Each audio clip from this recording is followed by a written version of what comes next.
Welcome to the Diving Festival. We are thrilled to celebrate Diving's 10th anniversary with another year of incredible events. Today, we are excited to welcome you to Growing Up Digital Smart Habits for Children's Wellbeing. Next slide. This year's festival theme is Sustainable Future, the next 10 years. Has inspired us to focus on mental health, particularly looking at the next generation, our children and future workforce. My name is Orla and I'll be your host today. We want to thank all the companies that have made this event possible in alphabetical order: Antares, Aon, Kennedy's, Willis Towers Watson and Sompo. So all the diving events this year are CPD accredited, and today's objectives for our session are shown on the screen now. There are many factors that influence the well-being of young people, and today we're fortunate to have Dr. Faye Begeti with us to share her insights on two critical areas: sleep and smartphone use. Additionally, our colleagues David and Cynthia will be sharing their personal experiences as parents and offering valuable perspectives on our topic area. I'd like to now introduce our three speakers for today. Dr. Faye Begeti is a practicing neurology doctor and neuroscientist who completed her medical degree and PhD at the University of Cambridge and now works at Oxford University Hospitals. Driven by a mission to demystify the intricacies of the brain, she passionately disseminates her clinical knowledge through various mediums, including writing, speaking, engagements, social media, and has established herself as a prominent voice in this field. Cynthia Dugan works as Head of Sales and Client Management for Financial Solutions within WTW. As part of her dual career working family, Cynthia is passionate about initiatives that help working parents and carers. She strongly feels that when working parents are confident that they can be great parents and have a great career, then gender diversity in the workplace will improve and the gender pay gap will reduce.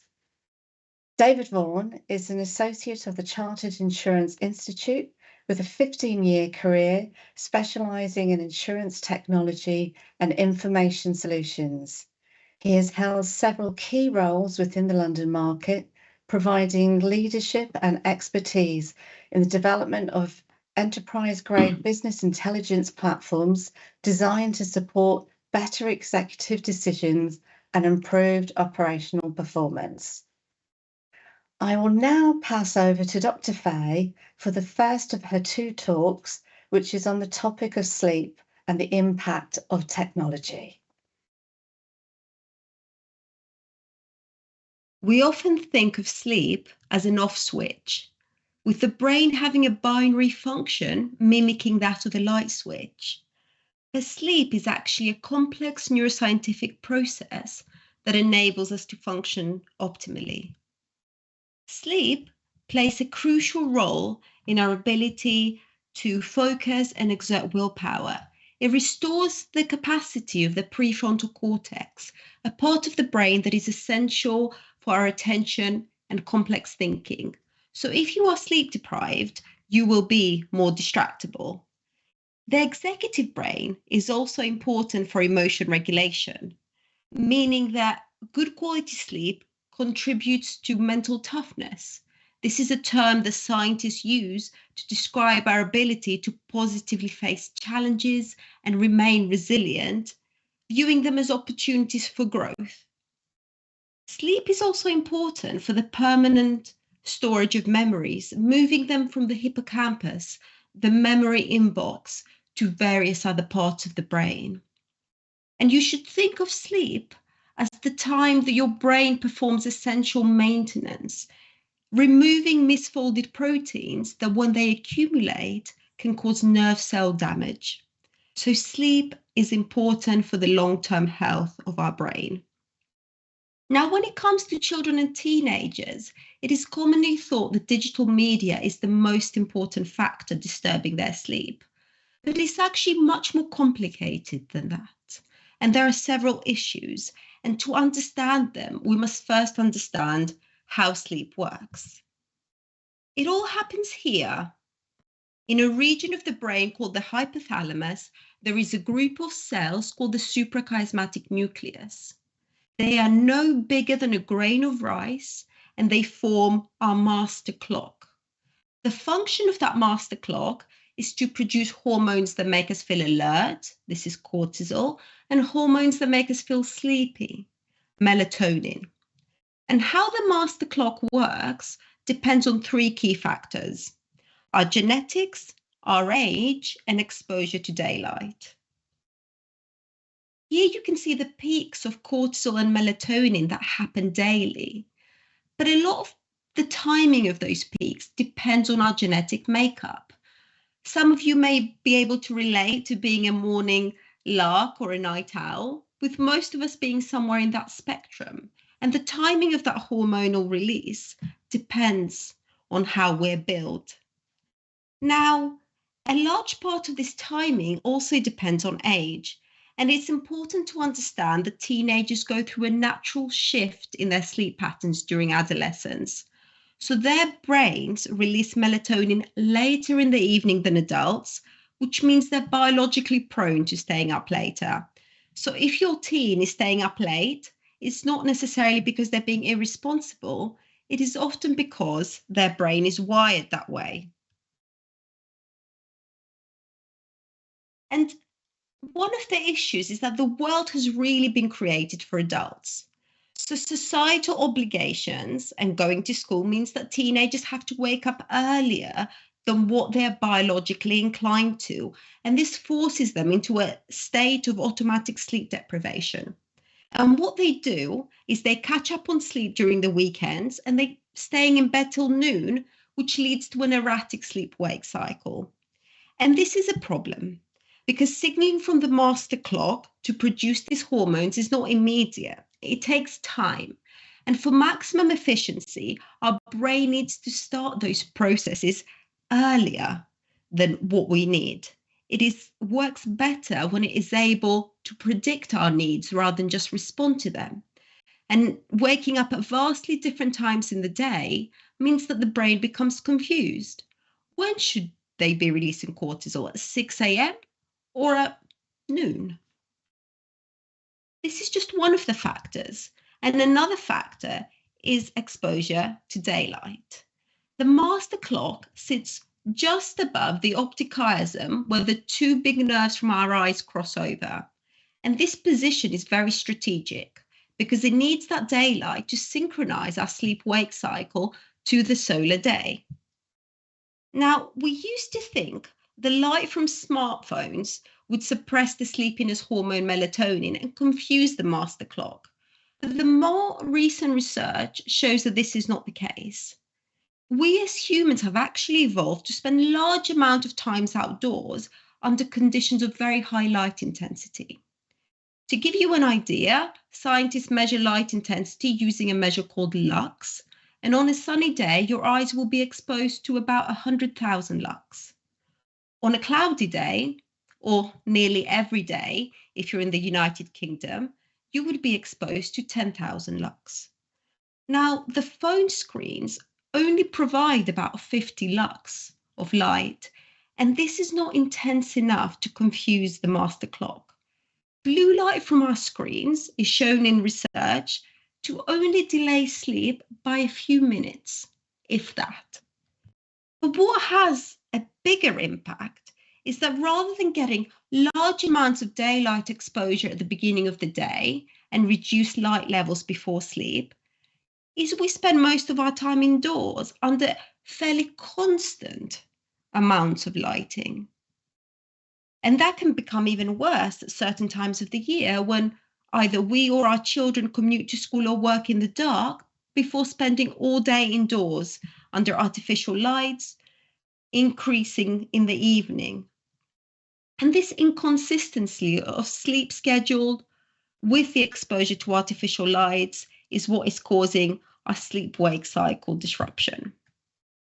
So we have unnecessarily focused on blue light from smartphones for far too long. And by doing that, there are two key issues we're missing. The first is the content that the digital media has. Now, this has a great impact. Cortisol, the alertness hormone, is released at times of stress. And this makes sense because when you are stressed, you need to be alert. This is an important survival mechanism. But by reading or watching stressful digital content before bed, that can affect the quality of the sleep. The other issue that is important is the combination of mental fatigue that we experience. And this is due to excessive social demands as well as sleep deprivation.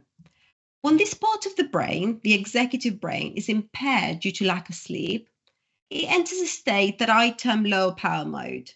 And this state has a lot of signs, but one of the key features is that we are more likely to act impulsively and we are more likely to procrastinate.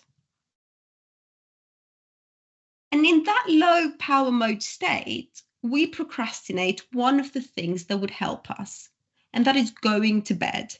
We end up staying late, consuming digital media despite being exhausted. And this is not unusual. I have seen exhausted workers, sleep-deprived parents and teenagers all experience this. And what this does is it can create a vicious cycle. Sleep deprivation leads to mental fatigue, which then increases sleep procrastination, and therefore leads to even more sleep deprivation, more mental fatigue, and more procrastination. And when we are sleep deprived, this part of the brain is further fatigued. And it has a key role in emotion regulation, which means that we will notice that when we are sleep deprived, we become more irritable. This is an external manifestation of poor emotion regulation. But there is an internal component to this. When we are sleep deprived, we become more prone to engaging in negative self-talk. And those who are predisposed to anxiety, low self-esteem, or other mental health conditions will find it harder to manage the negative thoughts that arise from these conditions. And research really supports that.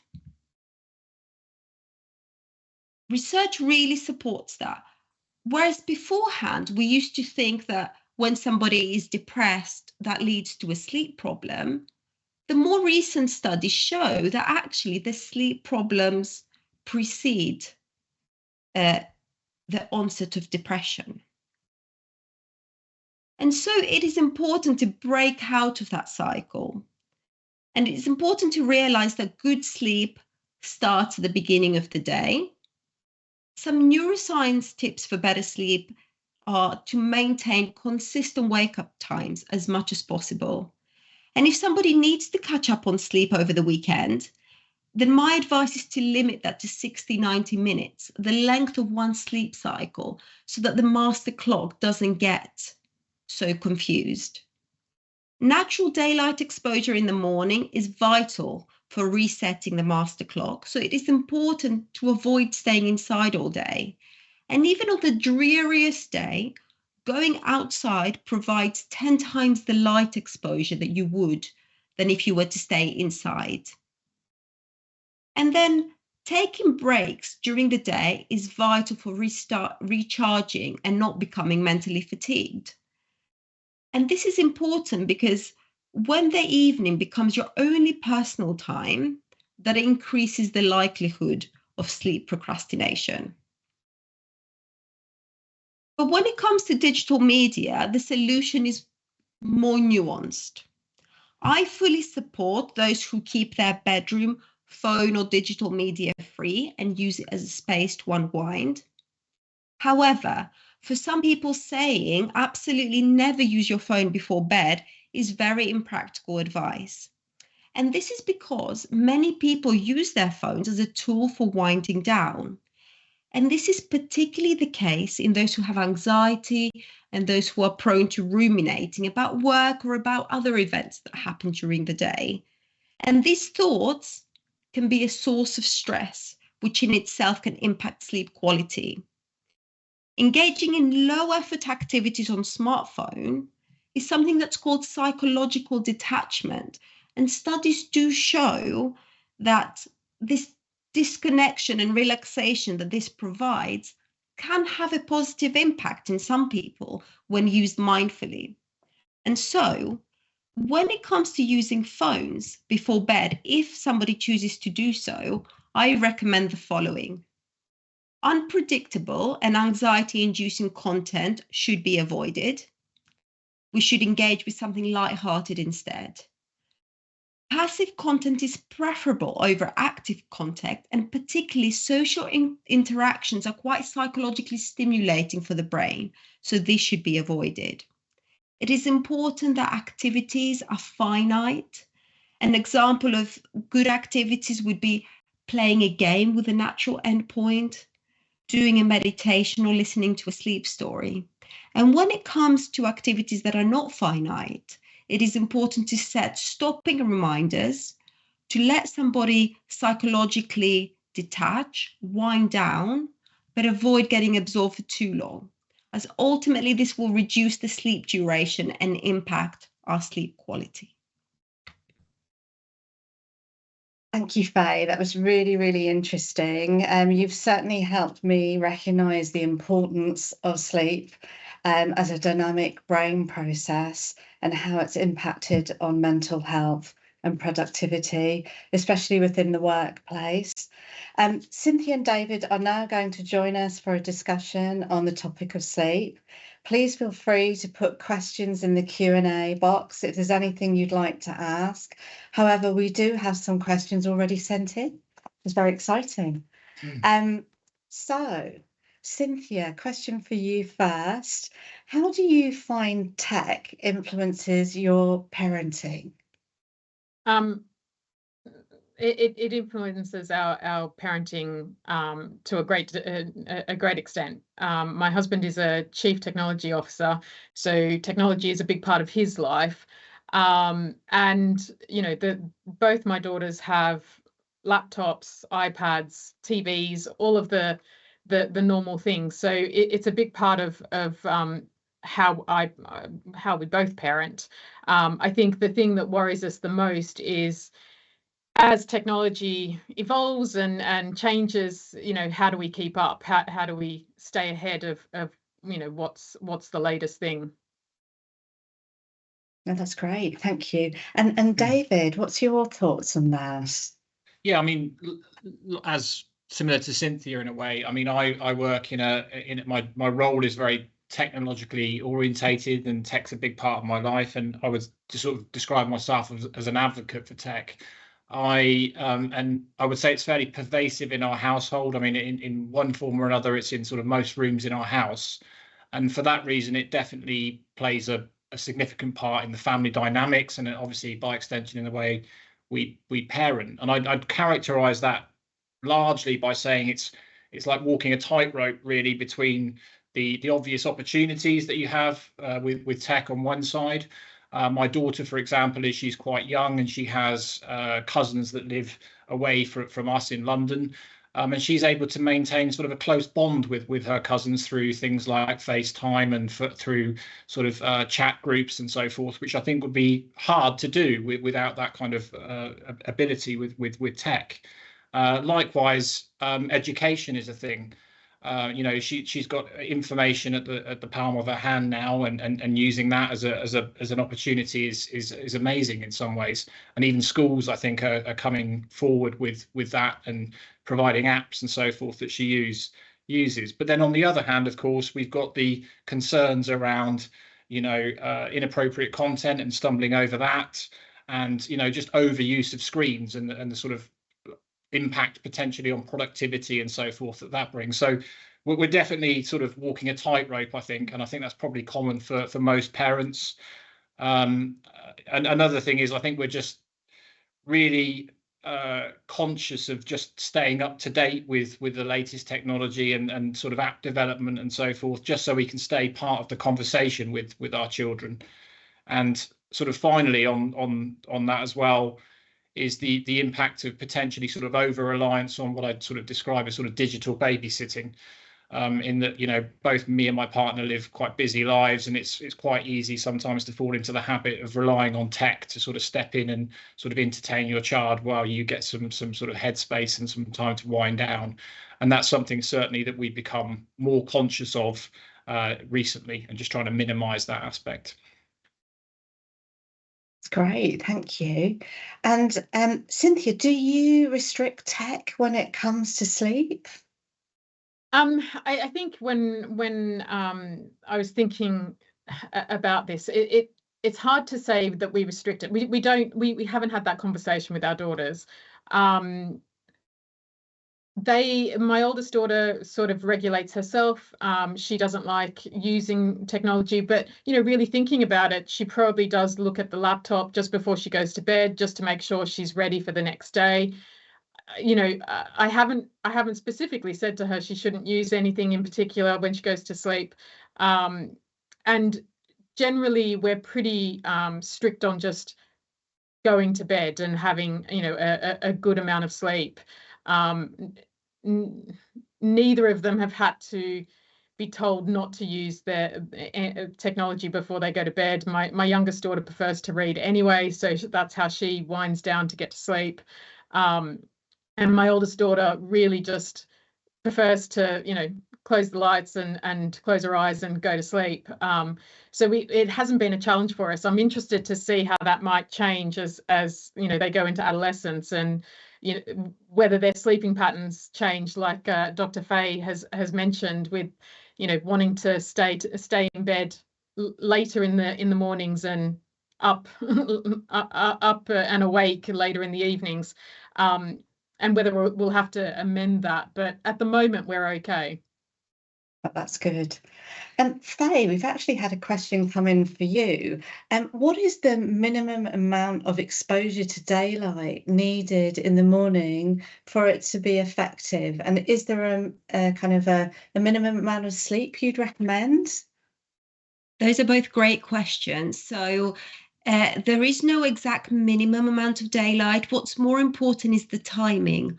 So if somebody wants to wake up earlier and feel alert earlier, they should expose themselves to natural daylight as early as possible, preferably within an hour of waking. And the biggest effects that I find are going from nothing to something. So if you go from, you know, staying indoors all day to sort of spending 5-10 minutes outside, you can always just wander out with your cup of coffee if you like, look at some plants, expose yourself to some nature. That's what has the biggest effects. Of course, the opposite is true. If you want to wake up later, because some people are prone to waking up too early, then you should expose yourself to natural daylight later. And the closer you get to midday, the less of an effect this natural daylight has in augmenting your sleep-wake cycle. And regarding the amount of sleep that we need, there's this average that's touted of 7 to 8 hours, but it's important to be aware that this is just an average. And often I see people in my sleep clinic that actually need much more than that. We all differ in the way our brain works, and some people may need closer to 10 hours. The main thing is that you wake up feeling refreshed. And unfortunately, those people who are sort of predisposed to be sort of long liars, long sleepers, they are sort of somewhat punished by society because there isn't that flexibility to be able to sort of get up later and sort of go to work later. That's great. Thank you, Dr. Faye. David, a question for you, and that's come in. What advice would you give on managing smartphone usage at night? Does content make a difference in your family?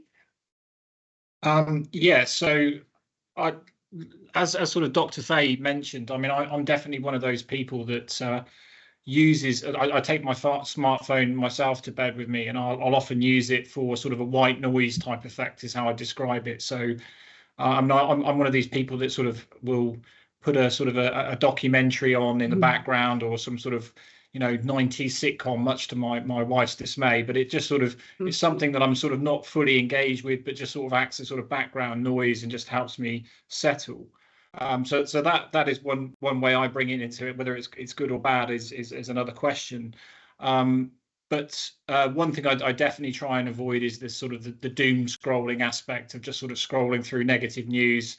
Is something that sort of it's a habit you can quite easily fall into, and it's one that I'm sort of consciously trying to break away from.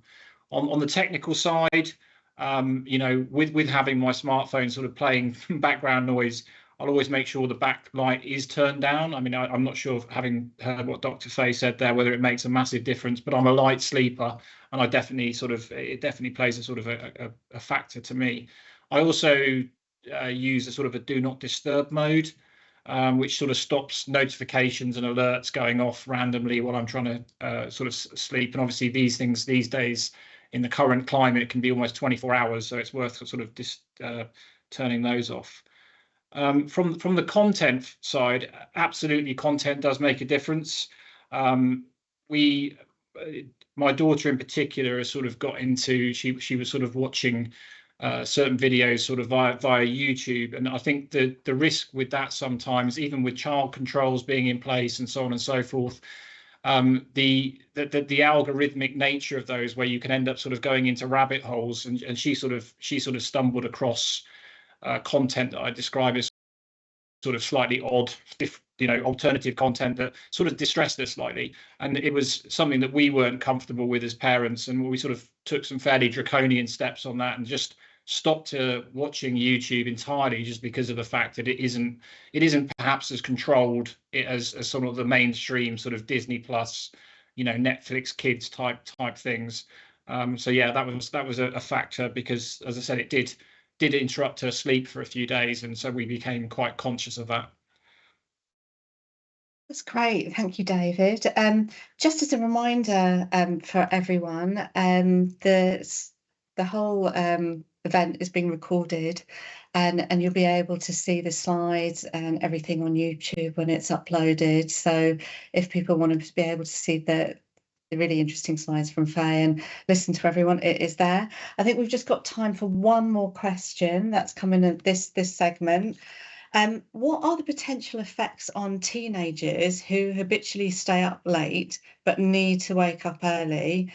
Can their circadian rhythms adjust to this pattern? I think this one's for Dr. Faye. I think it's a difficult question to answer. A lot of our teenagers will be night owls, and we automatically sleep deprive them as a society, as I've said.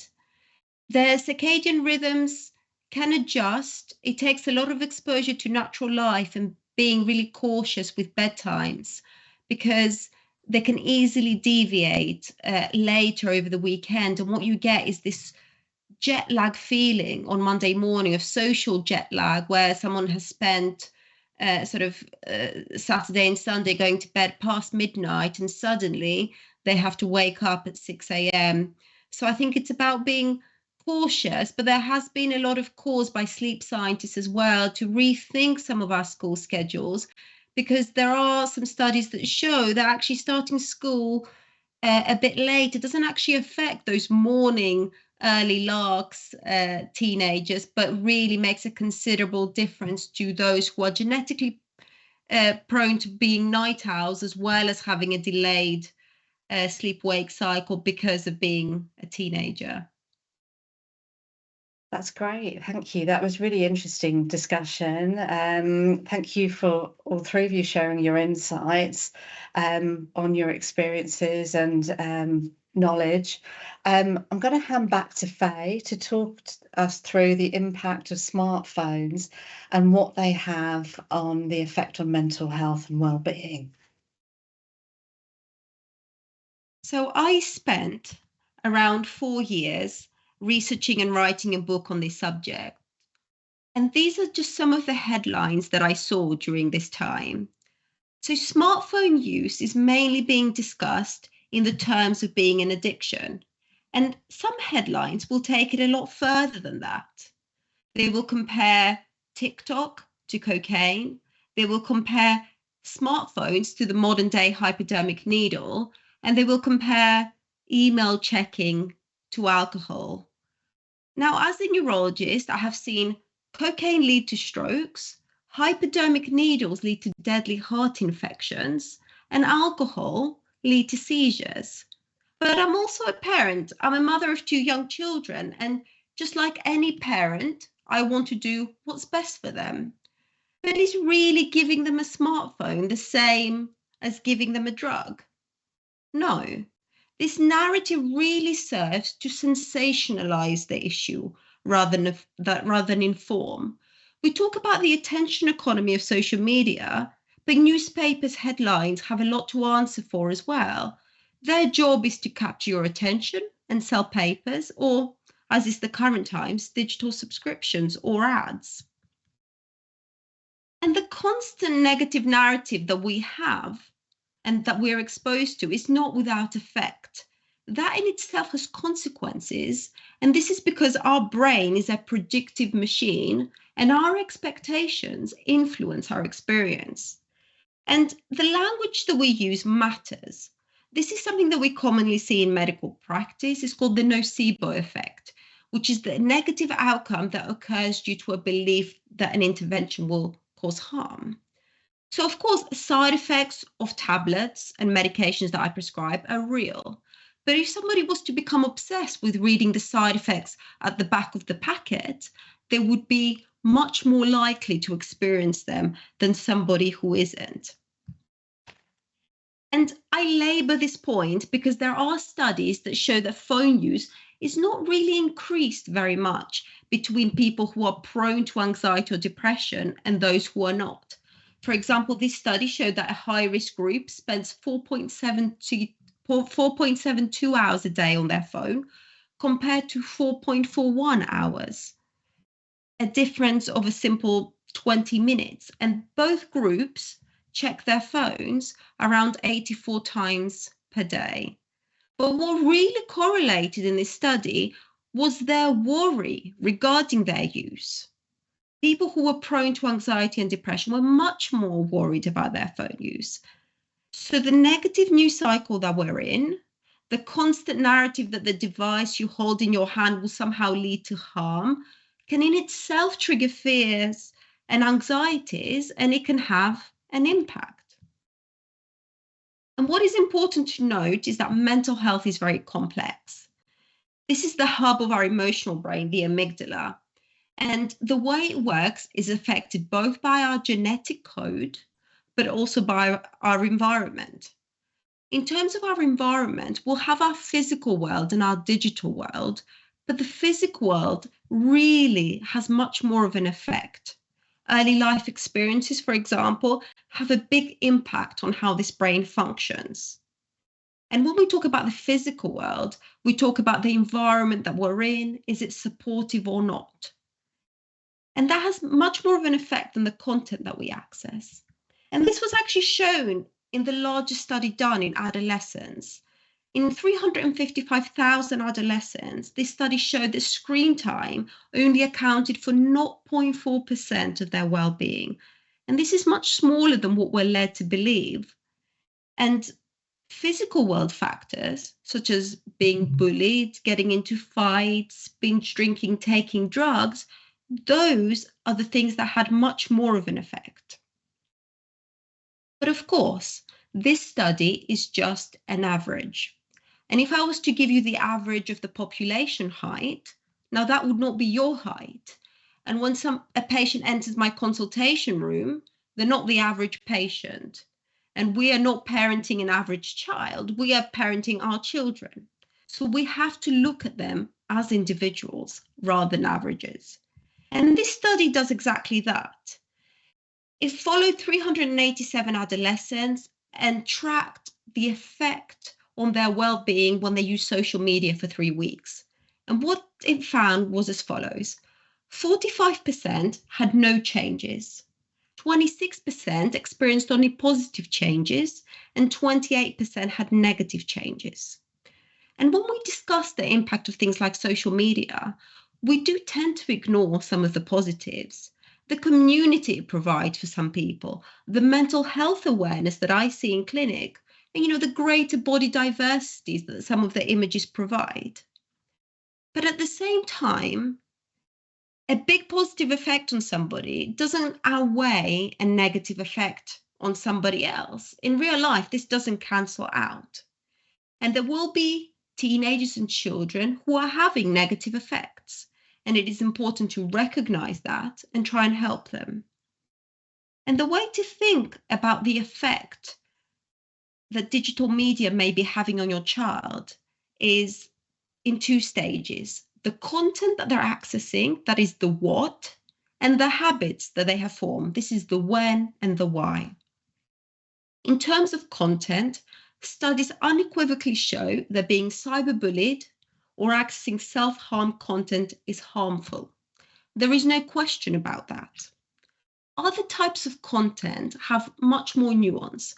For example, body image content can cause somebody to have greater body acceptance, but it can lower someone else's self-esteem. The way to think about algorithms is to think of them like amplification machines.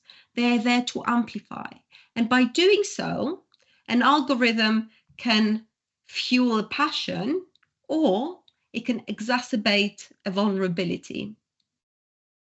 And an algorithm will show somebody more of what they want to see, but especially in children or teenagers who have become mentally unwell and who are struggling, what their brain wants to see is not necessarily what they need to see or what is good for them. And that is important to bear in mind. But whilst content is talked about a lot, one thing that is really missing is habits. And we generally think of digital media in regards to screen time, but that is not actually a very useful measure. Intentionality and the habits that we create are much more important. And here is a perfect example of that. These two examples have the same amount of screen time. But whereas one person has taken 2 intentional 15-minute breaks to engage with content that they enjoy consuming, another person is checking their phone in a much more disruptive and distracting way with multiple microchecks that may be impacting on other activities, such as studying. And it is really important to think about developing good habits in the way that we use phones, because habits are stored in a part of the brain that's separate from our thinking brain. It is a much more subconscious and automatic part of the brain, the basal ganglia, which I term the autopilot brain. And habits are important because they're able to save us mental energy. When we start something new, whether it is a new school or a new job or we learn a new skill, we've all had the experience where we painstakingly have to think about every single action. But over time and with repetition, what happens is that we store habits in the autopilot part of our brain, and those actions become automatic. So creating habits is the equivalent of gaining extra brain power. And with habits, positive actions that are rather difficult can become effortless. But on the other hand, if you have negative habits, they can become mindless. And we've all had the experience of picking up our phone without thinking in a rather automatic way. The next thing that we need to think about is the why we are checking phones. And when someone faces a difficult emotion and the amygdala, the emotional brain, is activated, there are several ways that they can deal with it.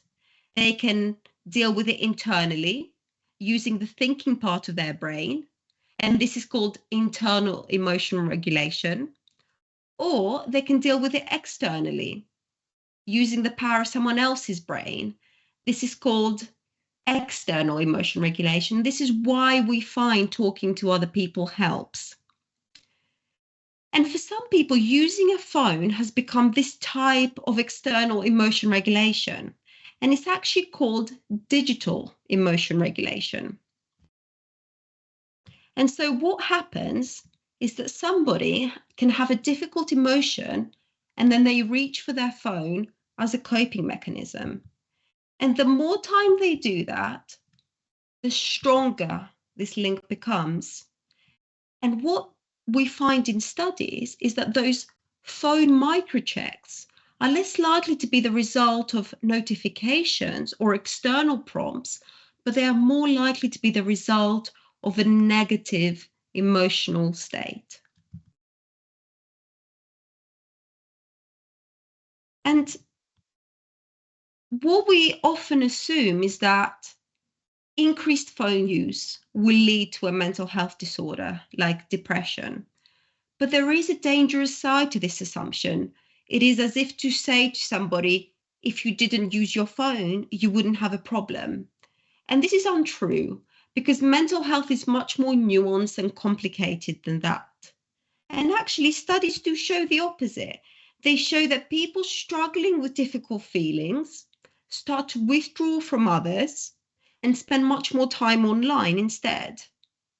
But of course, it's never as simple as that. And spending more time online and replacing other useful activities can feed back into this cycle and make people feel worse. But what is really important is that if we have children or teenagers struggling with phone use, is not to jump to conclusions, is to take the time and ask them why. The picture is more complicated than saying that, you know, your phone is causing all your issues. And in those teenagers or children, a simple phone ban is unlikely to be the most effective solution because it doesn't quite get to the root of the problem. And I think this is a really important discussion that we're having, but we need to do that using moderated language. So smartphones are not like drugs. They are habit forming. This is the correct terminology rather than addictive. And it is important to be aware that addiction is a serious mental health condition. What we are worried about is overuse rather than simple use. And we need to consider whether delaying them is the right strategy. In a way, we have done this experiment before. There are many older generations that got smartphones well beyond the age of 18, and they have developed really negative digital habits. And of course, it is up to every parent to decide when is the right time to give a smartphone to their children. But what I suggest is that delaying can't be the only strategy. When a smartphone is introduced, this has to be done alongside boundaries, and we need to focus on helping our children encode the right habits in the autopilot part of their brain. And finally, this has to go beyond an individual parent-child family approach. We need to think about companies. There has been a big push to get social media companies to really regulate the content that they publish, and I fully agree with that. But there needs to be even more of a call for them to provide effective tools for people to form the right habits, because it is beyond watching the right content. We need to have these healthy smartphone habits. And I think social media companies can do more in terms of empowering people to check their phones in the right way. Because at the moment, it is possible to just pay lip service to the issue by creating a pop-up that says your screen time is up. But of course, that's not enough to create healthy habits when that pop-up can be easily dismissed and someone can keep on scrolling. And this is something I think we all need to collectively group together to solve this problem. Lovely. Lots of interesting information there, Faye, on how to develop and implement strategies for healthier digital media use. And you mentioned the timing notification feature actually leads us nicely into our discussion with Cynthia and David. A question has come in, and I'm going to ask Cynthia. Do your children use the social media timing notification feature that Faye just mentioned? So neither of my daughters have smartphones. They're using brick phones at the moment, but they do have iPads. And my oldest in particular uses the functionality within the iPad to regulate the amount of time that she uses the iPad for. She has come to me and said, Mummy, it's okay, but like I can just say okay and ignore it. And I'm like, well, if you've put the reminder in there, maybe you shouldn't be ignoring it. So it's such an interesting piece, Faye, where you're talking about some of these habits, and it's not just about the smartphone, but about the habits around it. And I keep thinking about how I might use some of this information in how we move forward, because we have decided to delay the smartphone use, but part of the delay has been how do I introduce the smartphone at whatever point I do. And so thinking about some of the boundaries that I put in place when we do introduce them is I think a big part of it now. That's great. And David, do you use the smartphone? It's one I'm going to have to plead ignorance on this case. It's not something I was aware of, and that now that I am, it's something I'll definitely look to explore, because obviously it sort of brings in a more technical, controlled setup to what I'm currently doing, sort of more on an ad hoc basis at the moment. I mean, again, just sort of following on slightly, we're obviously very conscious of the reverse effect of notifications as such, and in the fact that the phone or the smartphone has a tendency to always call away people's attention, often for things that are quite trivial, and we're sort of conscious, particularly for our daughter, when sort of Dr. Faye was pointing out there, when there's times when she does need to focus, we will sort of mitigate that by sort of taking away the smartphone entirely, because she will get distracted by notifications in terms of her attention and so forth. So another question, how do you educate your children on online safety? I'll ask Cynthia first. We've been, I guess, somewhat lucky in that the schools that they've been to have, given them a basic understanding of what they should be posting online, what's okay, around personal data, all those sorts of things. And so we also discuss those things at home, and whenever they've got any questions around that, I'll answer them as appropriately as I can, without giving them more information than they need to know, but enough information to answer the question. And I think the education piece it can be quite tricky, because I don't understand enough about how the algorithms work and all of the way the content can be shown to them. And we had a similar problem with YouTube. They were on the kids' YouTube website, and then they started getting some weird content. And it's really just having a conversation when that happens about what's appropriate, what's not appropriate, and if they know what they are happy to view. And so empowering them to turn it off and to say, oh, I don't think this is the right thing for me to be watching. Let's stop there. But it's something that keeps evolving as well. And I'm guessing as they grow up and again move into adolescence, it'll probably change again.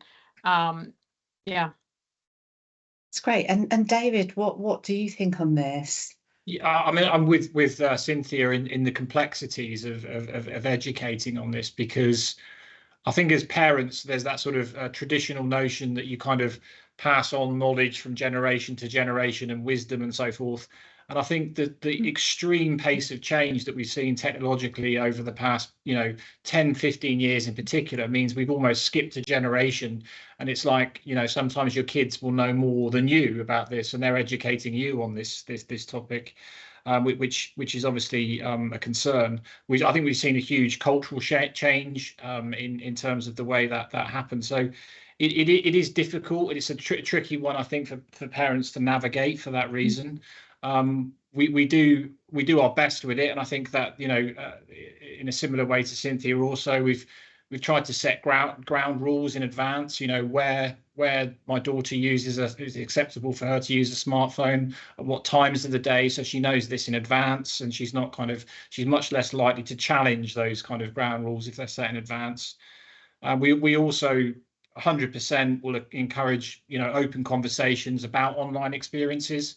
I mean, with the YouTube example I cited earlier, that was something she came to us openly to talk about, and said, explained that, it distressed her slightly, and which is obviously something we would encourage. We don't want her kind of becoming an insular character in this online universe that children can inhabit. The other thing I'd say is, as parents and as adults as well, we try to model those healthy online habits. Again, just saying stuff to kids and saying this is how you should behave and so forth with technology. It's easy sometimes for us to sort of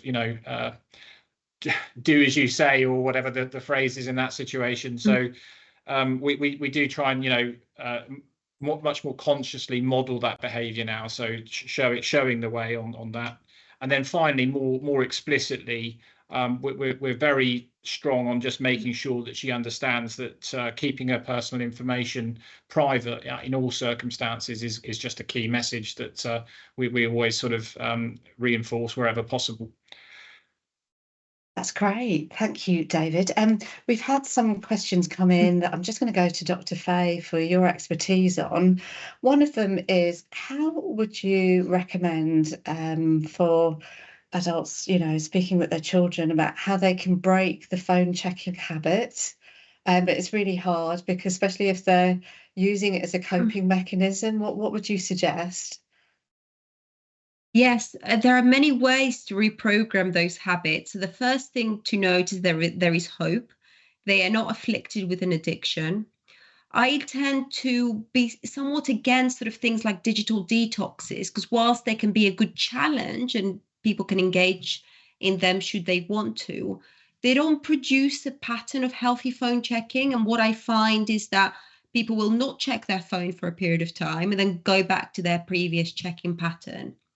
So make a few tweaks and changes, tackle them a few at a time. Think about areas that you can put a bubble around. This is what I talk to teenagers about. Things like your focus bubble. Think about your desk being that sort of bubble. And when you feel distracted or frustrated or bored, one thing I ask them to do is implement what I call the 5-minute rule. And they say to them, sure, I can check my phone, should be away from their location to make it less automatic. I can check my phone, but I will do that in 5 minutes. And most of the time, that impulse tends to withdraw and they are happy to carry on. Now, if you're getting a lot of this distraction, impulse to check your phone, that you may want to consider, am I mentally fatigued? Because a lot of the time we are mentally fatigued and we try and push through and study for as long as we can, work as late as we possibly can. And what we end up doing is sort of half working, half checking our phone, and we build those negative digital habits instead. And it would have been much better to recoup, take a break, recharge, and come back working with efficiency. Great. So thank you, Dr. Faye. Thank you, Cynthia and David, for your fantastic insights on the various strategies you've used in your personal lives and your expertise, Faye. Hopefully this will help us all improve our digital media use, not just children. This now concludes our presentation, and thank you all for joining us today. It's been a fantastic discussion. If you'd like to continue this conversation, then please use #DiveIn24 on LinkedIn. The next slide, the purpose of today was to help people in harnessing technology positively for children's well-being in the digital age and understand the significant impact it has on their mental health. We hope you've all come away with some very useful tips. Again, we want to say many thanks to the companies that have made this event happen, Antares, Aon, Kennedy, Sompo and WTW. Please note that a short survey will come out following this event from Dive-In. Please do complete this when you have a moment. And thank you all for joining us today, and have a lovely rest of your day. Thank you.